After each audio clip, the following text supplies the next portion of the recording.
তার সময় আইপিএল ছিল না। আন্তর্জাতিক ক্রিকেটে সচিন তেন্ডুলকর পা রেখেছিলেন 16 বছর 205 দিন বয়সে, আর প্রথম সেঞ্চুরি করেছিলেন 17 বছর বয়সে। সেই সময় বিস্ময় বালক তকমা পেয়েছিলেন। 35 বছর পর 35 বলে সেঞ্চুরি করে সেই বিস্ময় বালক তকমা হয়তো ছিনিয়ে নিল আর এক ভারতীয়।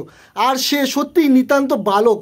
14 বছর 32 দিন বয়সে আইপিএলে সেঞ্চুরি করে গোটা বিশ্বকে অবাক করে দিয়েছে বৈভব সূর্যবংশী। এই বয়সে এমন ভয়ডরহীন দানবীয় ইনিংস দেখে প্রশংসা না করে থাকতে পারেনি ক্রিকেটের ঈশ্বর সচিন তেন্ডুলকরও। গুজরাট টাইটান্সের বিরুদ্ধে রাজস্থান রয়্যালসের বৈভবের ইনিংস দেখার পর ঘোর কাটছে না মাস্টার ব্লাস্টারের। ম্যাচ শেষ হতেই সোশ্যাল মিডিয়ায় পোস্ট করেন সচিন তেন্ডুলকর। বৈভবের সেঞ্চুরির মুহূর্তের ভিডিও দিয়ে লেখেন, বৈভবের নির্ভীক মনোভাব, ব্যাটের গতি, বলের লেন্থ, দ্রুত বোঝার ক্ষমতা এবং বলের পেছনে শক্তি সঞ্চার করার দক্ষতাই ছিল একটি দুর্দান্ত ইনিংসের মূল রেসিপি, যা শেষ হয় 38 বলে 101 রানে। খুব ভালো খেলেছো।